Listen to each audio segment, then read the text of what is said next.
Welcome to the Wingly Update. Name to be decided. Forget everything you know about programming language for the cloud.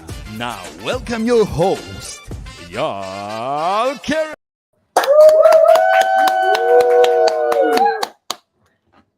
No, Eyal Keren. It's Shai and me today. Yep. And Shai, are you the host? I'm the host. So you can call me Eyal if it makes it easier. I was just trying to find a cooler background and trying to download stuff and got stuck with this one. So And just fix a little bug before the. yep. So have a green day, everyone. So today on the agenda, cool. We're gonna this is like a weird show today. So I'm Eyal, and we're gonna start from the bottom. So we're gonna start with the Winglang demo with Elad. We might need several takes for that. It's bear with us. It's for the greater good, so we can have one good demo that we can send to people and show around. Yes. You need me to. Do you want to go over the entire agenda before, Yeah, give people? Okay. Sure. So we're gonna do the demo, and then we're gonna jump to the top, and we're gonna do introduction to resources. Well, we're gonna bring in Mark. Right. We're gonna do introduction. Mark, the resources with DJ, Mark. in like a new role, basically. Yeah, and we're gonna actually talk to Mark, and so we can understand who he is actually. Then we're gonna talk to Sebastian, who recently joined the team, and he's working on some cool Winglang examples, and he's gonna show them, and we're gonna talk to him also about himself. And finally, if time permits, we're gonna talk about optionality. Cool. So, Excited. Yeah. So what was the first? Oh, the Wing demo, right? Okay, so let's see Wing. Let's roll. So what we have here is Visual Studio with our Wing file, and we've got the Wing console on the right-hand side. Oh, I need to share my screen. Give me a second.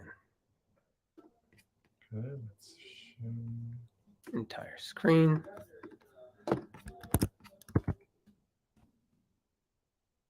Okay. So let's do I think the reason we want to do the demo is because we feel like Wing has really changed in the past few months, and we don't really have like a good video of like showing what's the current state. I think a lot of people haven't seen it because they don't have time to pick it up and try it out and test it. And so we're just showing off a little bit of Wing. So we have like the Visual Studio over here on the left-hand side, and on here we have Wing Console, which is this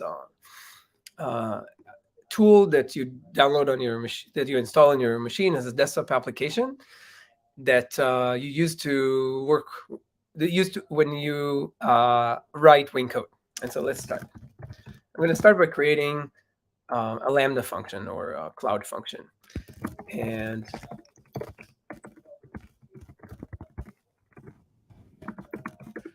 what you see here is basically the most important and interesting thing about Wing. And that's basically this concept of what we call pre-flight and in-flight.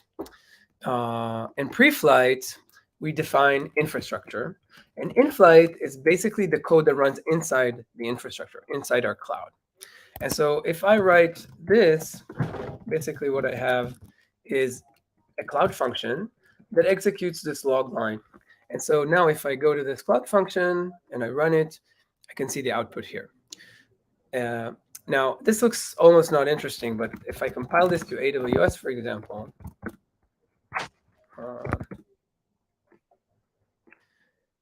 I get a Terraform file, which contains my Lambda function and IAM roles and policies and everything I need in order to run this hello world. And it also contains a Wing file that contains the actual code that produces the hello output.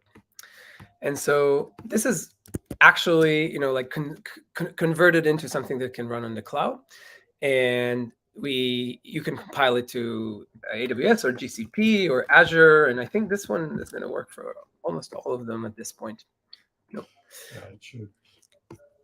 Now let's create a bucket. Okay, so now we can do a new bucket.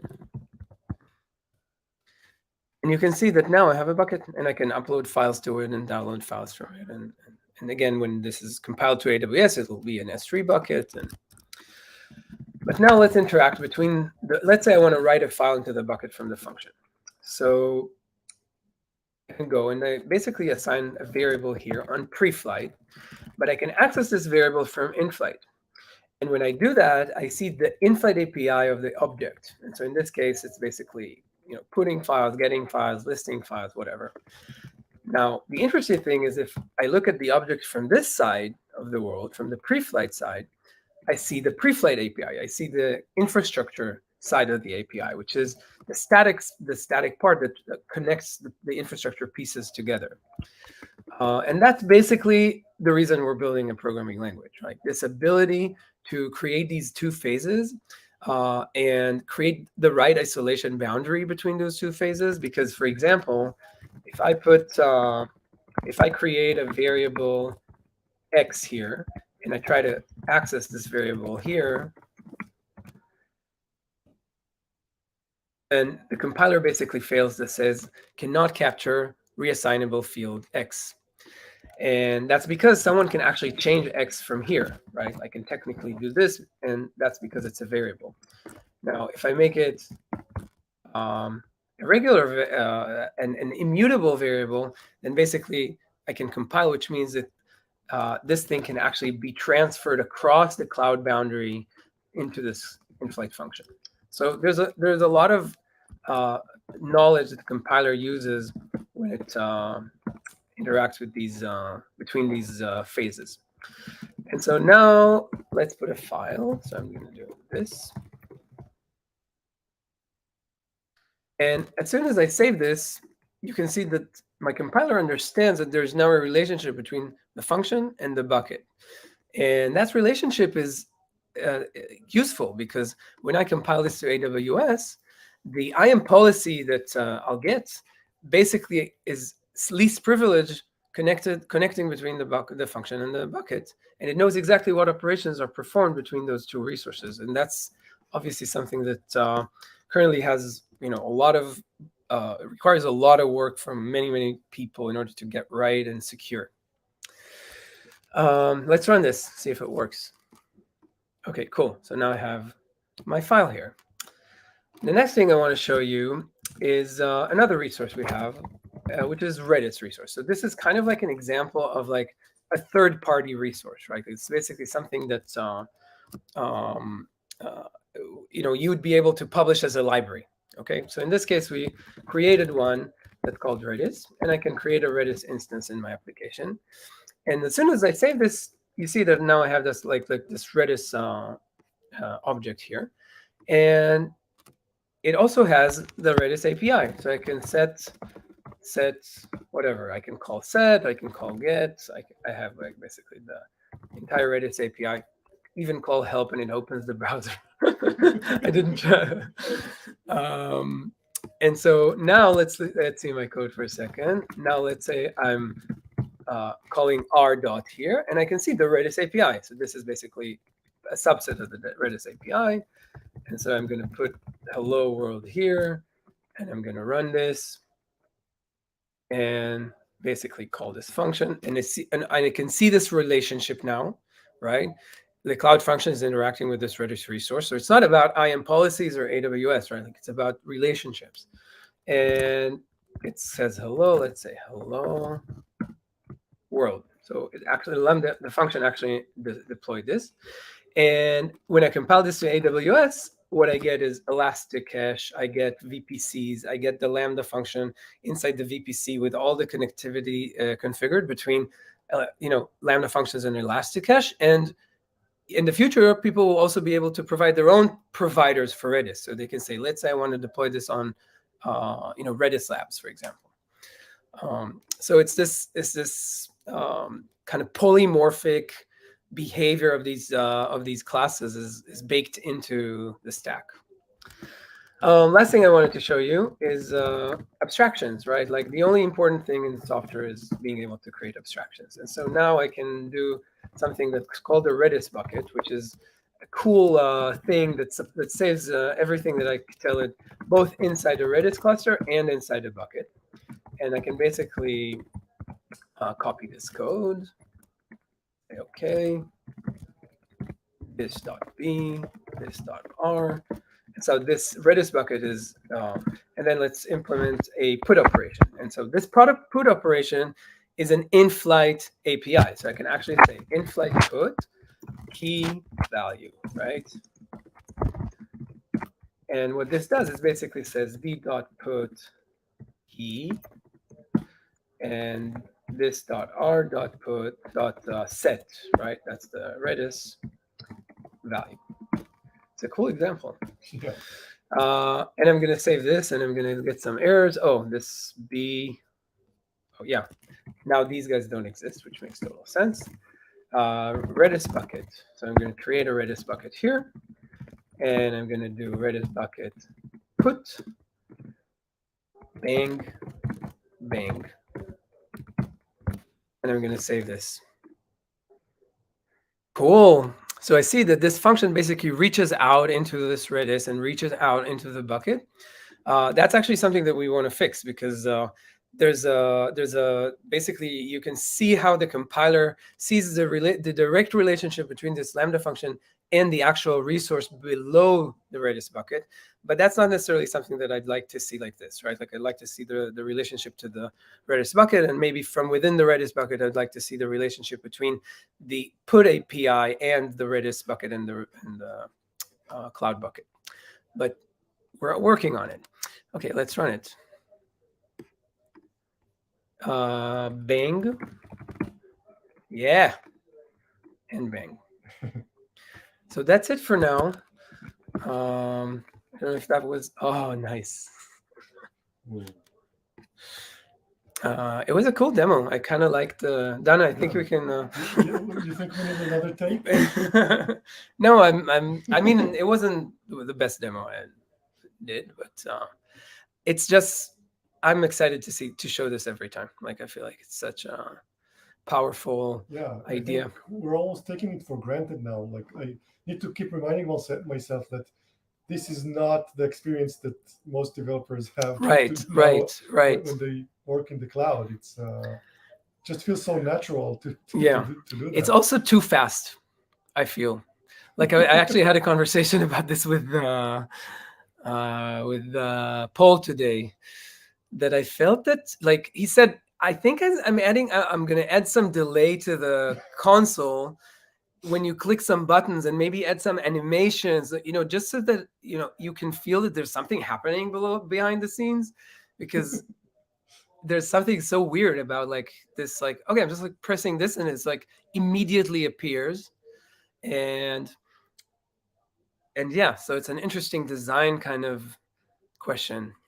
Yeah, I like it. I like the fast paced, and I think as you get used to it, as it becomes your work tool, you want any millisecond that you can get. Okay, so not adding like delays of seconds, spinners. No. Okay, less. Even if they're cool animations, and I'm sure whatever Paul will add will be cool, but I am willing to give it a try and I'm sure it's going to be awesome. Yeah. So on to our next topic. We're gonna add Mark to the mix. Yay! Thank you. You guys gave you a really big warning there that I was about to be on. It gave me like 1-2 milliseconds of time. But hi, I'm glad to be here. Hi. It's awesome to have you here with like on a different role, maybe new role. Yeah. So you're not just a DJ? I'll do more than just music. Sorry, plus the DJ was like the wrong. DJs are gods. You're not only a DJ. Yes, I also work on Wing part time. I mean, DJ full time. part-time Wing developer. So what Wing core maintainer. Yeah, that's what we're going with, right? Yeah, that's With a song in your the heart. thing. With what? With a song in his heart. With a song in your heart.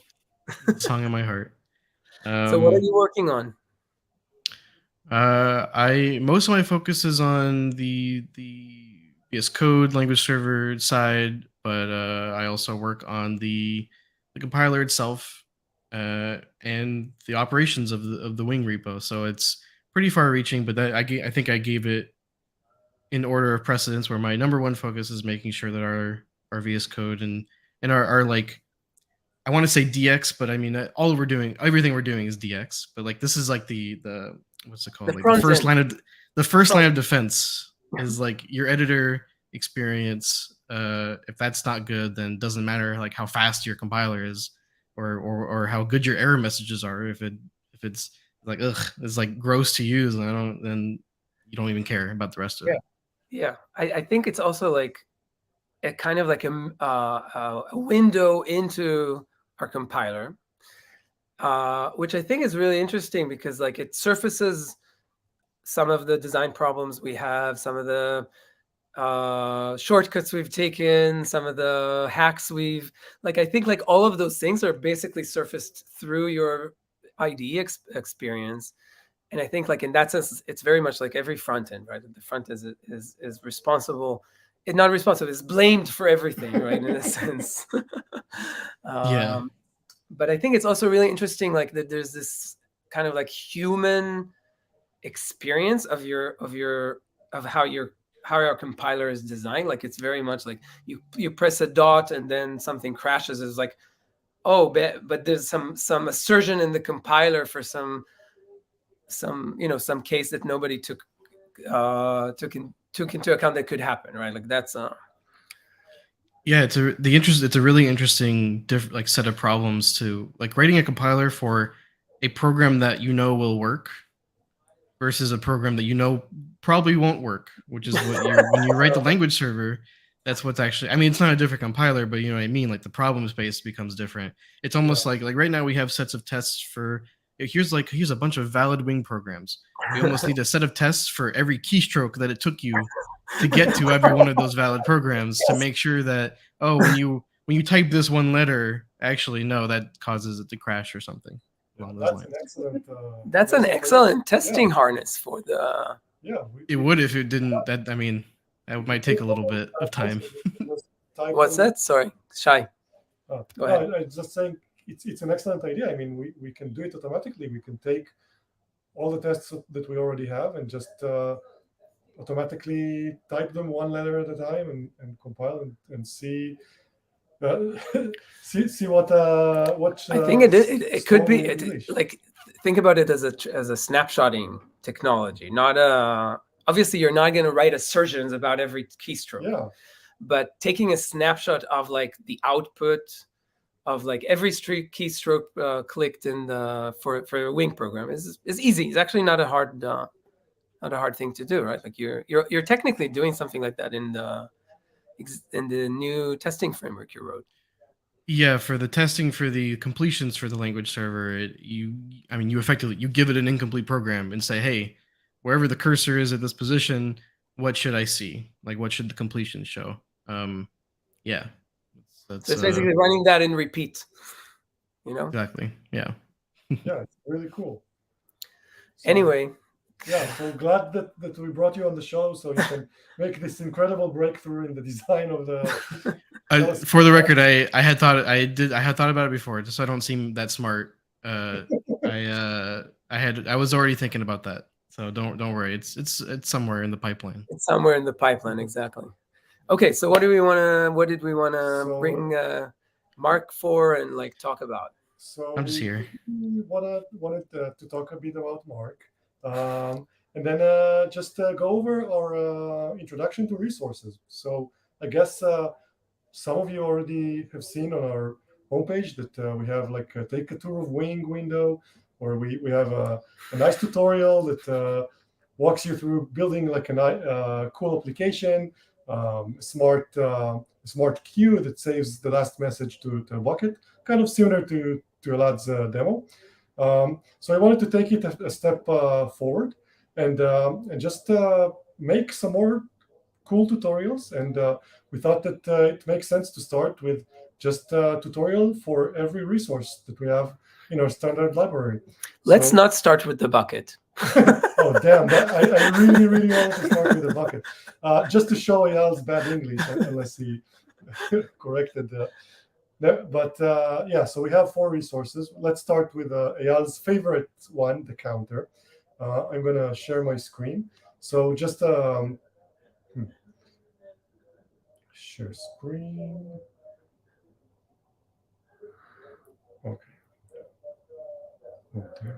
Okay, so hopefully I'm sharing the right one. So this is the tutorial that some of you already know, the tour, like with the that you can go through. Nobody knows about it. Well, I don't think we've talked about it. We haven't. I don't think we talked about it, but it's connected. Like it's the main button from our homepage. So maybe someone has already seen it. But basically, you walk through building this cool smart queue where you just put a payload in, and then it puts it into the queue, and it will save the last one. Let's see, the last message into the bucket. So if I go to the bucket now, you can see that there is a latest. And oh, nice. Yeah, and my message. So the tutorial goes through all the stages of building this cool application. But that's the tour that some of you already know, and it's in production. But now I want to show you first ever preview. You see, it auto completes to the bucket because that's what I looked at before. I can't see anything actually. Oh, so never mind. Let's we said counter. So this is this version is like a pull request that's not merged yet. But let's see what these tutorials look like. So we start off pretty easily. By the way, Mark and Elad, just feel free to direct me here. And Mark, what do you think about the counter? Like I remember we introduced it. I'm curious. People have like interesting emotional connection to it. Yeah, I think it's like the first because it's not a cloud resource. I mean, it is. It's a distributed system primitive. I think that's kind of the romanticism there, is that it's like because buckets. I mean, I can understand bucket as not AWS and GCP and stuff, but counter, that's almost like an atom of the universe. Like it's almost nothing. It's an right? integer. Yeah, it's an atomic integer distributed in a distributed system, basically. And like having those is the more of those we can have, the more powerful I think we can be to provide like the lowest level building blocks. I mean, we love building abstractions, but you can't build abstractions until you have the lower abstractions first too. Right. So that's I think it is particularly exciting to me. Yeah.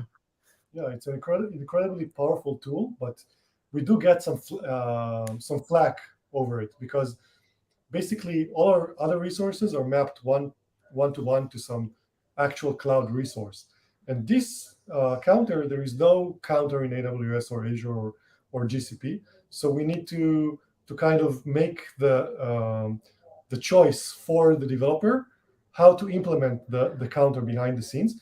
And we're gonna actually the tutorial shows that choice, and so we get some flack about that choice because obviously we'll get there. You know what?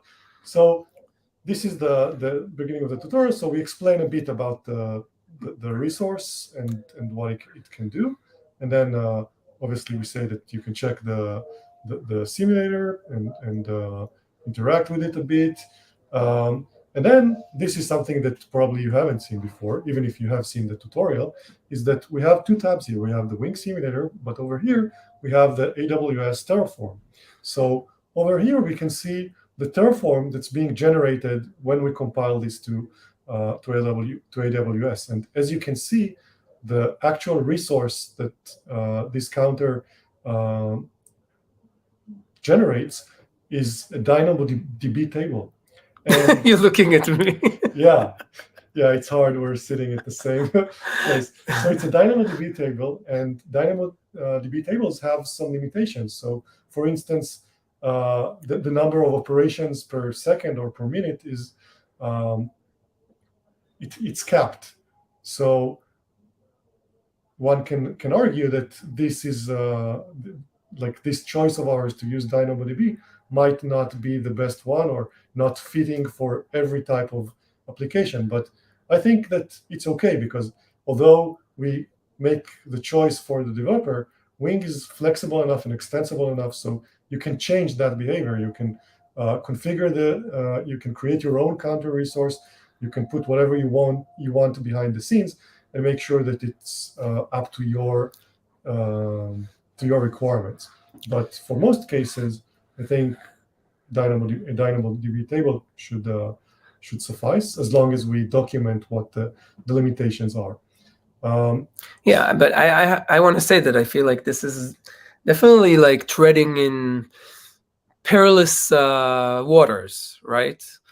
And I think I'm aware of that. Like, I feel like we're like when you're creating an abstraction, it's like an art in a sense, right? Like, there's like you can fuck it up. You can really easily fuck it up. And I think counter is like one of those examples where there's this thing called accidental complexity, and that's an example that can fall on the wrong side of that spectrum, right? Because it's not a black and white thing. Like, I think like when you're familiar with the accidental complexity? You're asking me? Yeah. Mark, are you familiar with accidental complexity? Yeah, but go ahead, and you should for the audience. Yeah.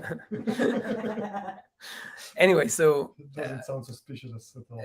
Yeah, I think the challenge is that there's a complexity that's accidental, that could be a result of like something that is unintentional. And so if our developer uses a counter, they have some kind of a mental model of like what that is, and we need to make sure that the mental model that they have is empathetic to the complexity that this creates, and that it's not a trivial thing to strike, right? Like, one of the ideas that came up at some point is like, why don't we have like primitive, like, why isn't a counter just an integer, right, in the language? And we could do that. Like, we could create like a language primitive that will be called, instead of int, it will be called distributed int, right? Or atomic int, or something like that. And distributed atomic int. and convert it into a cloud counter. And that's maybe something we will do in the future. I'm not even saying that we don't, but there's like this interesting trade-off between choosing that and choosing, a resource, something that like looks like a resource, looks like a bucket. I don't know, blabber too much. Yeah, sure. I can't see anything on the screen because I'm on the... So Hackensoul said a counter is a value in DynamoDB. I was wondering if adding more counters would mean that they all belong to the same DynamoDB table or different ones. So actually, when we I think we have API for counter that allows you to specify the key, right, Mark? Do you remember? Let's see what happens. Yeah, I can't remember offhand. Other one. What's that? You don't remember? I think like there's an API for counter that allows you to create a counter by name, to specify, basically increment it by name. This is two separate resources, right? And so two separate resources are two DynamoDB tables. Yep. But I think like counter has, in the spec at least, has an API that allows you to, when you say c.inc, inside an in-flight.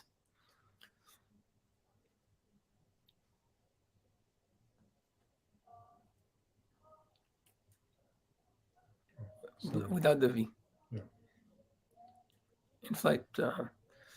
Yeah, anyway, we don't have to check it. I think like there should be support for like multiple counter keys inside a counter. So it's basically the same dynamic. It's a bit leaky, isn't it? We'll discover it some other day. A bit leaky in what sense? Well, I guess you're saying the counter key. Oh no, I guess not. I guess we're not saying what it's a key to. It's just a key. No. So never mind. That's fair. Yeah, it's just the Yeah. key. It's just a key to, like, you can actually have each counter can hold multiple values, and each one can be referred to through a key. That's all. And again, it is leaky in the sense that it's like saying, hey, like there's an implication to an instance of a counter, right? Like it goes back to this empathy. And so this counter API offers a way for you to like use the same instance to store multiple keys. So like it's signaling that there's some difference, right, between the two ideas. Not saying that it's the right. Like I don't know if makes sense. Yeah, but let's move on to the next. So the tutorial goes on, and after we create a counter, we go on to basically explore the in-flight API of the counter. So you can see here that we have an in-flight, and it just uses the inc, the reset, the deck functions, and then it's also inside of a cloud function, and we can just invoke the function, and we can see in the logs all the different logs that we saw. We can actually explore it here. I don't get any deltas, but you said that if I put like a string here, so now it will be two different counters. I think so, but I don't know if it's supported.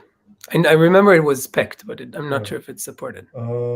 Yeah, actually, it is different than what we had before, but we'll explore it later. Anyway, in the Terraform, the way it looks is you can see now that the Terraform is much more complex, right? So we have this counter that's represented by the DynamoDB, but what does the S3 bucket doing here? I mean, we don't have a bucket, right? But if you think about it, we need a bucket to store, like we have a function here, we need somewhere to store, and that function it has this JavaScript code, and we need somewhere to store this JavaScript file in. So that's why we have this bucket here for, and then we have the example code, this function. So it has an IAM role with a policy, right? Because it needs to have permission basically to access the DynamoDB table, which is our counter. So we have exactly the actions that it's able to do based on the operations that we have on our counter here, and so on and so forth. And then next step is that we're going to explore the pre-flight API, because as Elad showed in the demo, each resource has different API for pre-flight operations and for in-flight operations. With a counter, we don't have too many pre-flight APIs, so nothing to really do here, just to show that we can init the counter with an initial value. So we init the counter here with 999, and we click it, and we see that it was initialized with 999. You know that you don't need the counter props here. Yeah, one of my favorite features of Wing, by the way. Yeah. So right, Mark?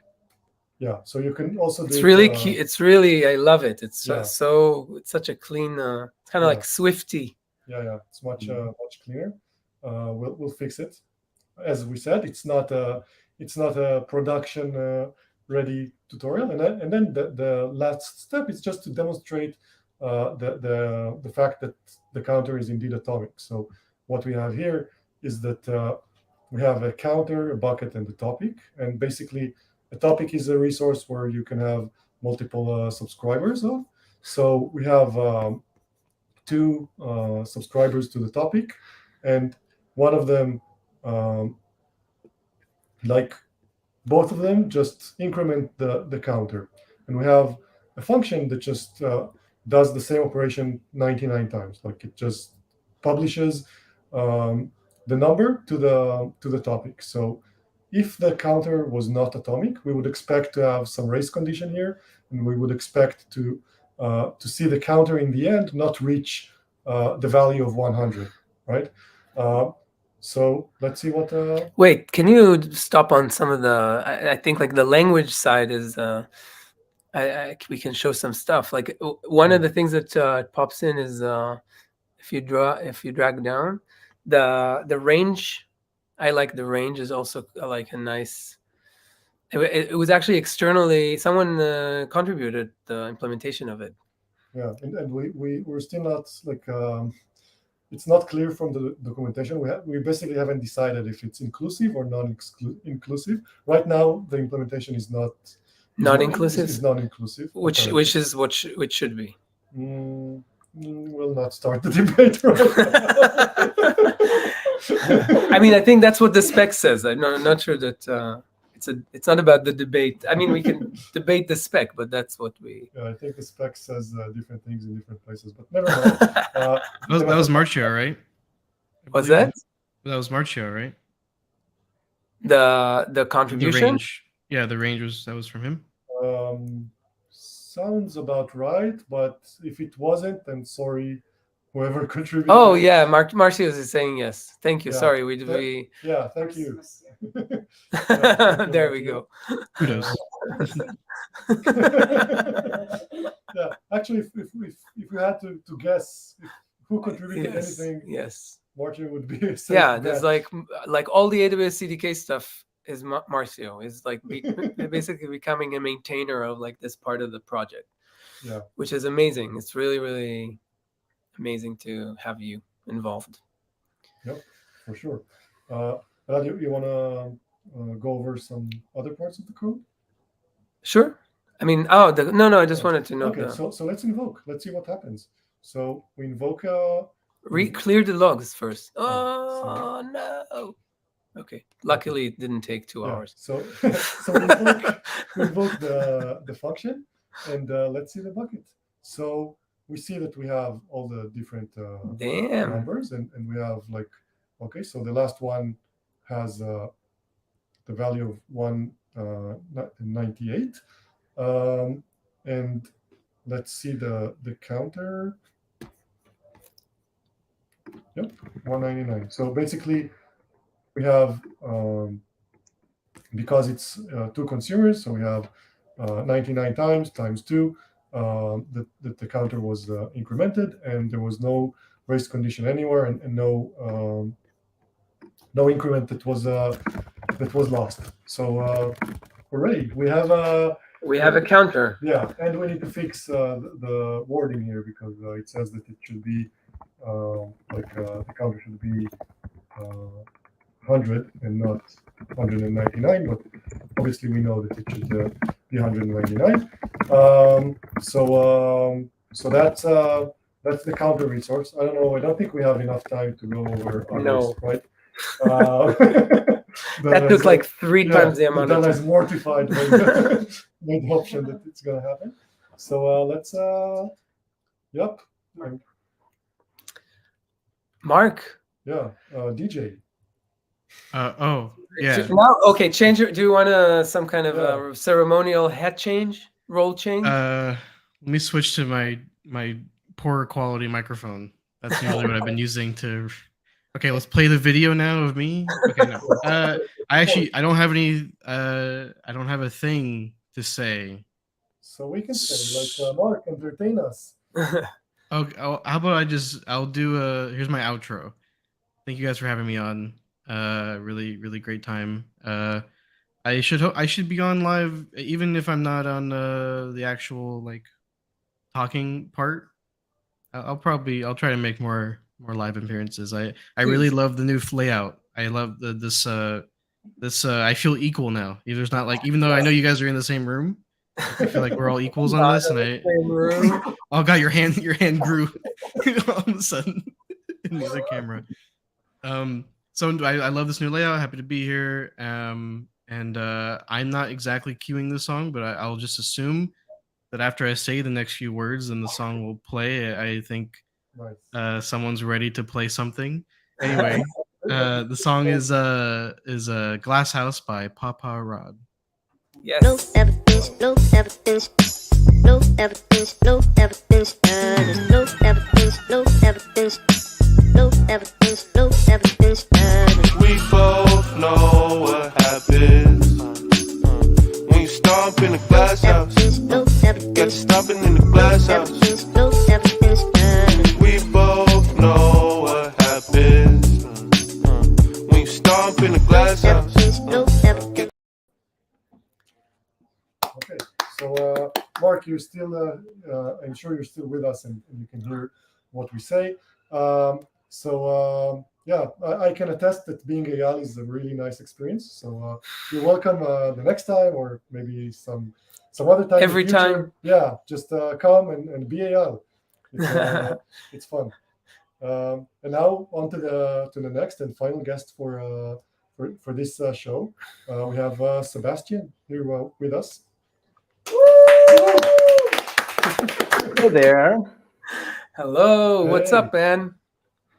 Yeah, pretty good. Thanks for having me. So, yeah, pretty cool stuff you've been showing here so far. So The demos are cool. I think like they're starting to become cooler, right?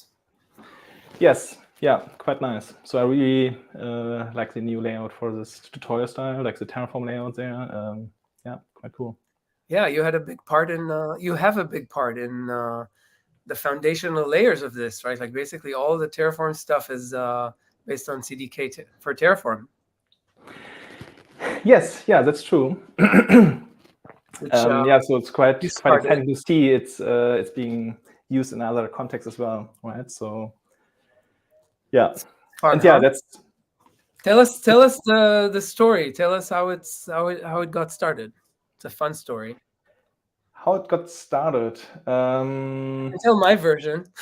Yeah, like like my version is so I've been following the AWS CDK for a while, and then back in 2020, I believe, I saw you guys publishing CDKs, like CDK for Kubernetes, and was like, okay, that's also just like some other configuration besides some CloudFormation. Maybe there's some room for something like Terraform as well, since I was in a project back then, essentially, doing like a plain cloud migration kind of thing, and we were looking for tools like this, right? And there was really nothing.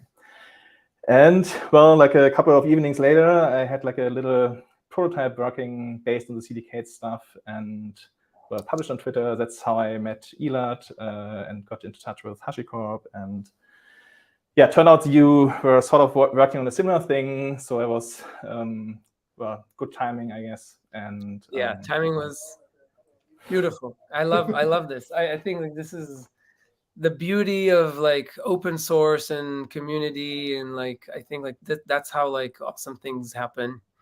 And Yeah. it was like from my side, it was just unbelievable to see to see this from the side in a way, right? Like it was like really amazing to see like this thing pop up on the internet. Some idea was sparked, and some alignment, right? And there was some alignment because we've been working on this more kind of like just as an idea, and just spent a little time prototyping. Really, we didn't really invest resources in this.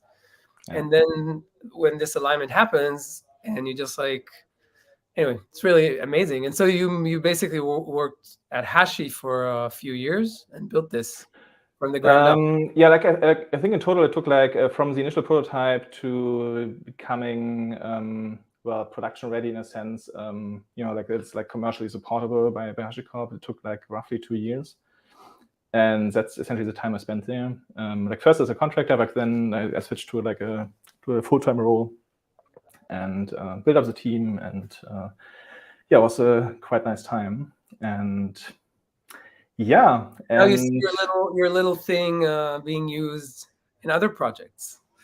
which is really Yes, fun. actually, I did some consulting project later on, which actually were using this. So yeah, it's quite. No, but I mean like as a foundation to other projects, which to me is like Oh yeah, sure. Like, because we're relying on CDK for Terraform. Like the wing is built on CDK for Terraform, and it uses the yeah. the ecosystem. Like one of Wing's cool features is that you can.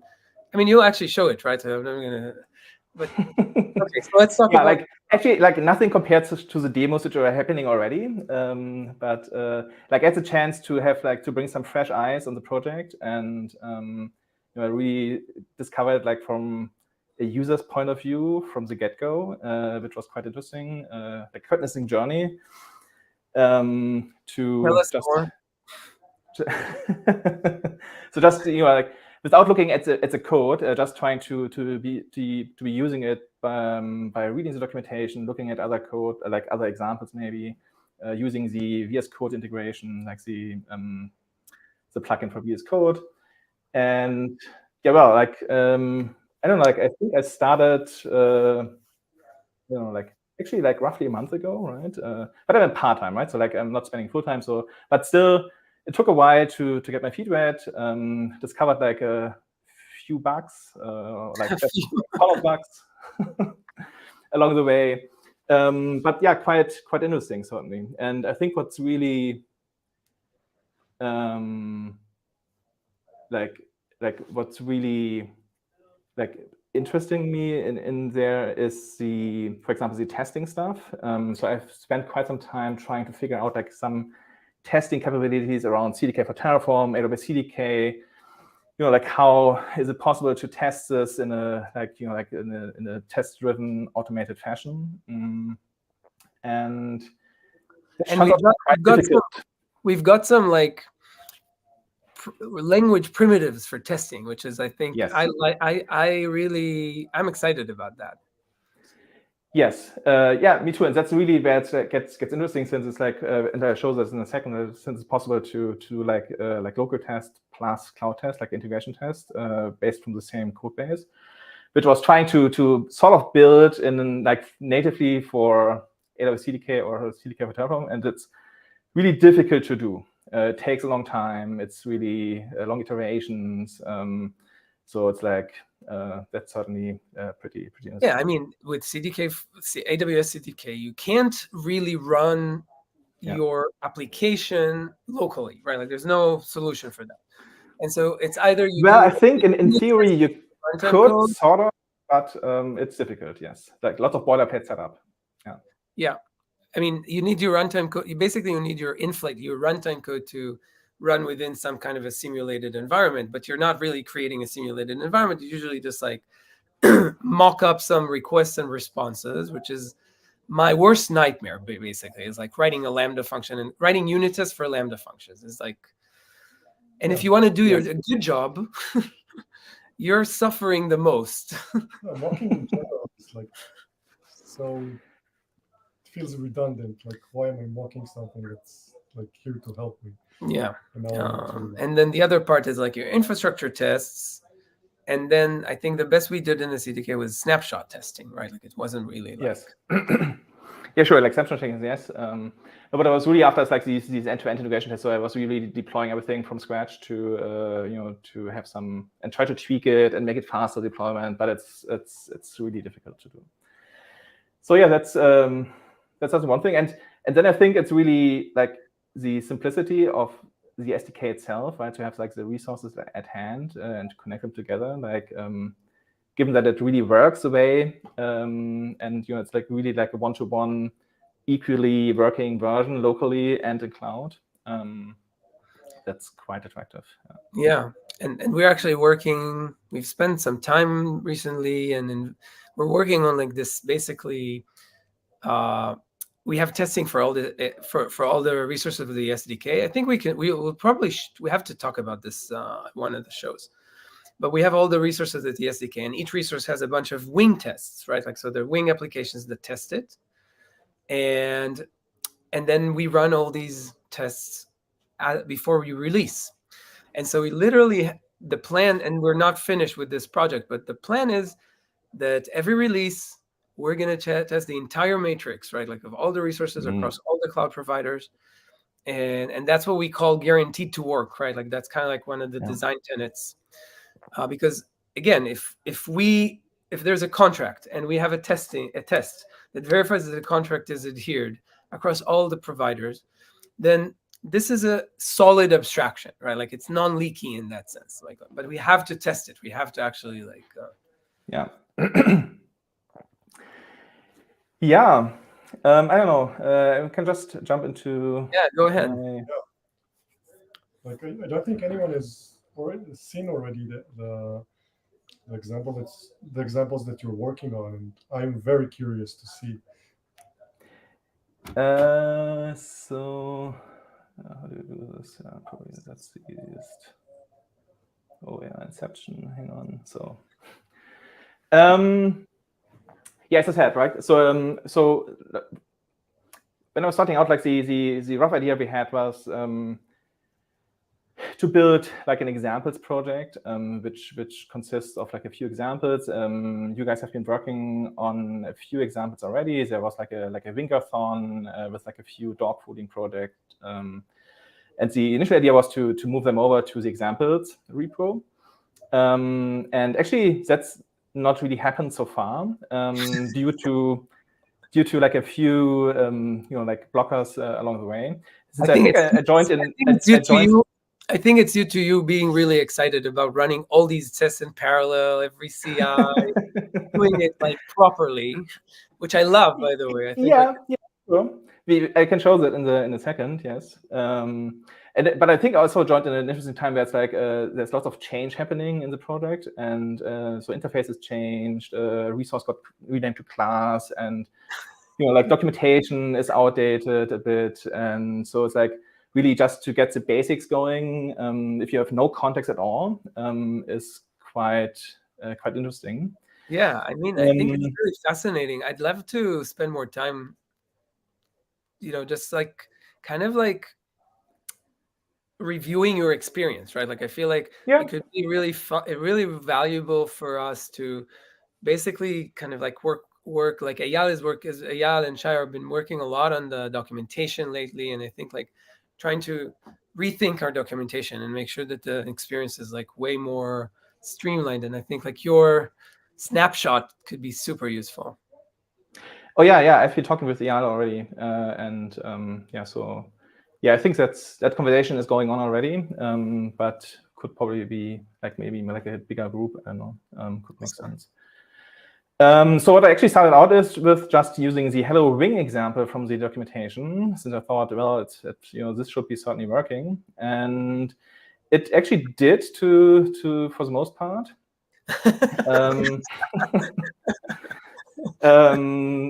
And I think the only thing which was a bit difficult was that, I don't know, I'm not sure if I can show this. Like, when you start the console, which runs the application locally, and it starts up. It actually works. Okay, since I had the test thing here. There were like five new versions of the console. yeah, probably yes. But at some point, like the diagram here was not rendering. But yeah, detailed.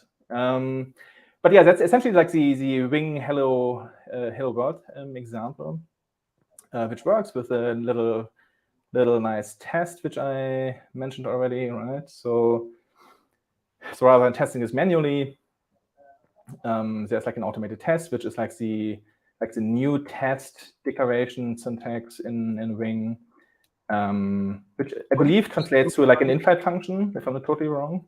What do you think about it? It's good. I like the simplicity. The major concern was, or like the problem I had was, how do I specify like a timeout? Like how do I pass options? And I think there are workarounds by essentially defining it as an in-flight function, like explicitly. But that's not really. So I create an issue for that as well. And for me, the other thing is like I think it needs to be in-flight test.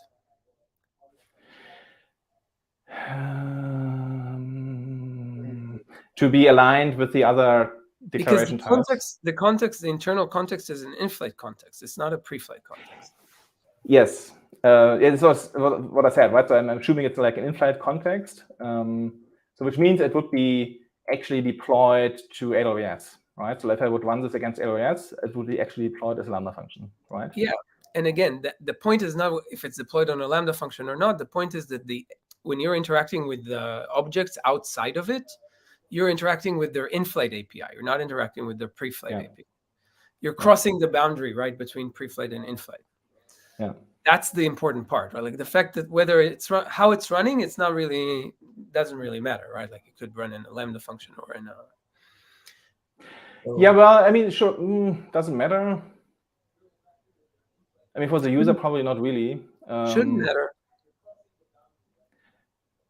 I mean, it would only matter in terms of update cycles. Like it takes probably longer to update the test. If I only would work in tests and I would run this against AWS, like there would be like a longer feedback loop in contrast to have this run locally. Yeah. Anyway.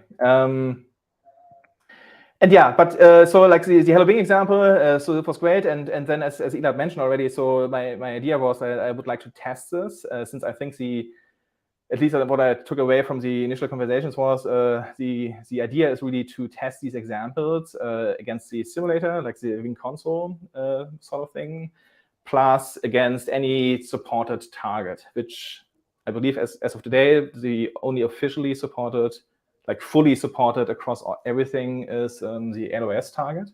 The TF AWS. The TF AWS target, sorry, yes. And that's what it is, right? So there's like 2 workflows, and let's start with the Wing SDK, but it's probably easier to just chosen the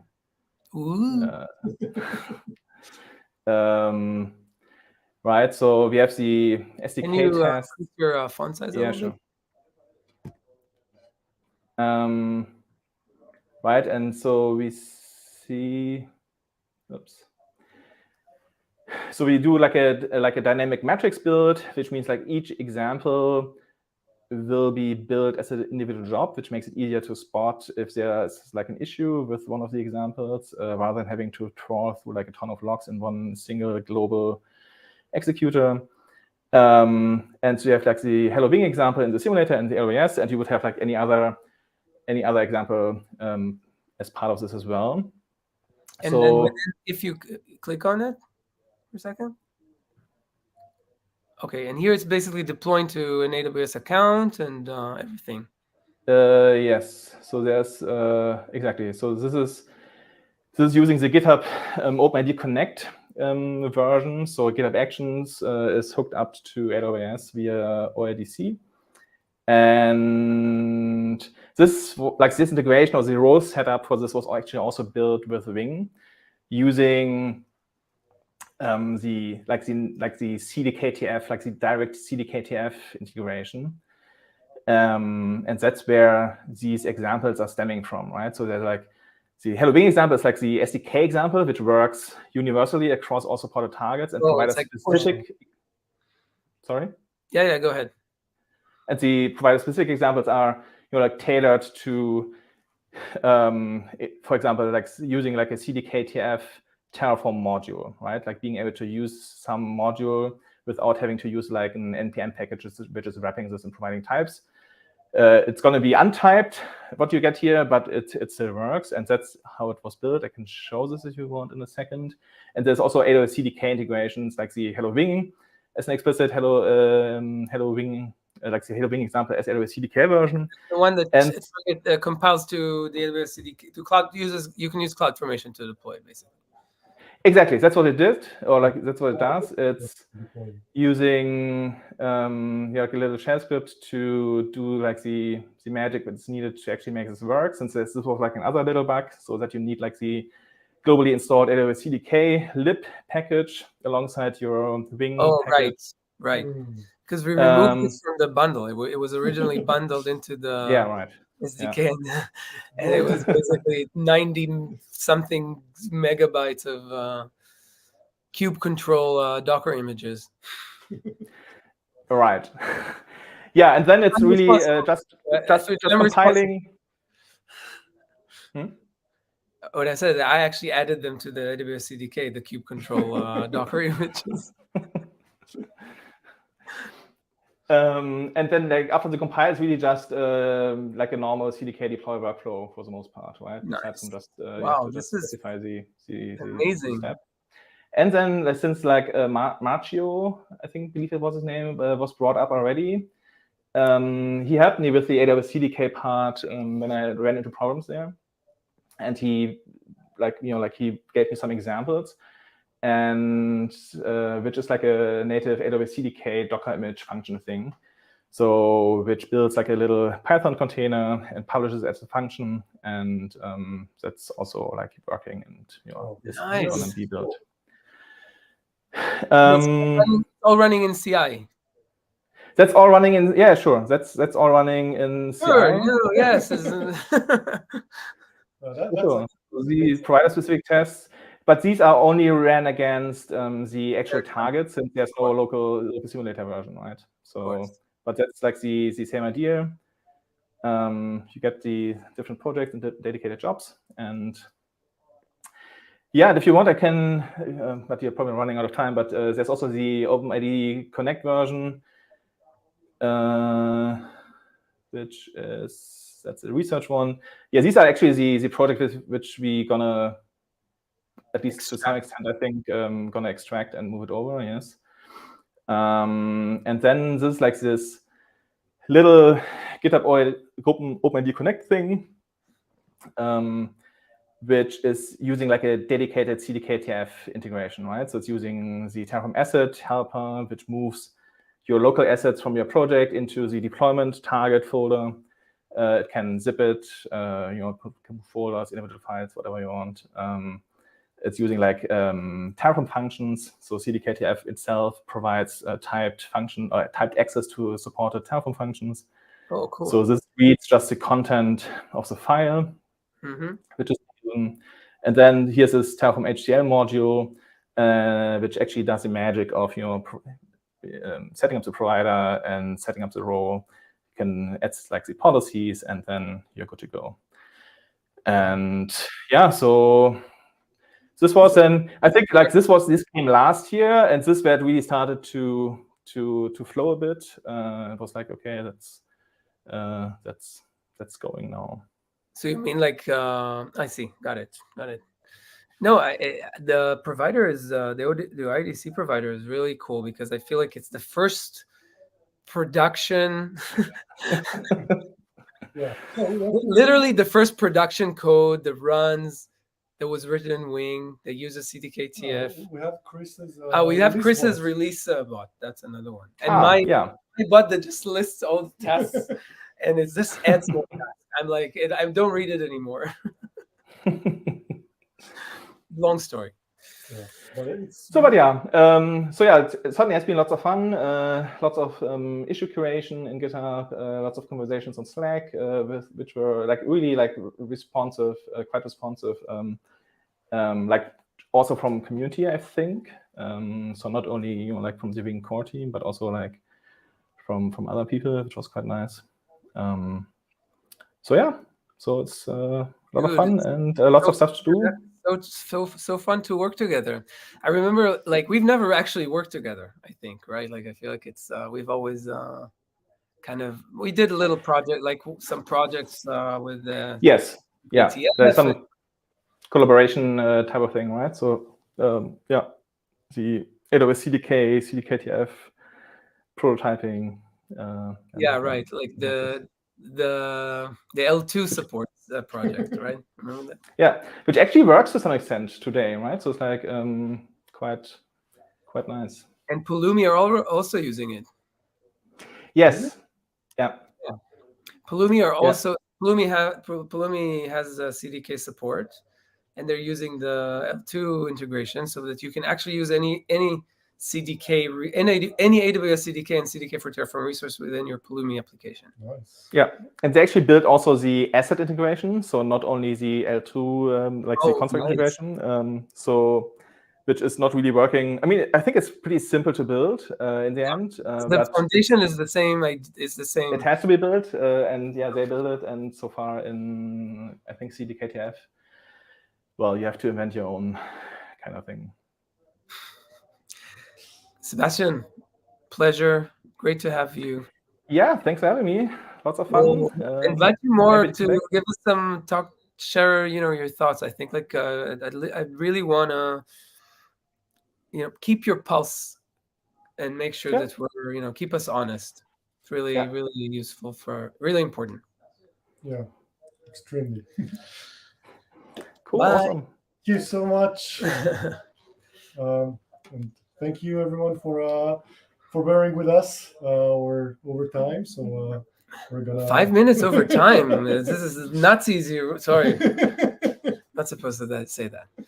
Although it's you over can time, say and we're gonna cut it anyway. So thanks everyone for watching. I was Eyal, and Elad was Elad. And Hi. Bye. See you later. Evidence, no evidence, no evidence, no evidence, no evidence, no evidence, no evidence, no evidence, We both know what happens when you stomp in the glass.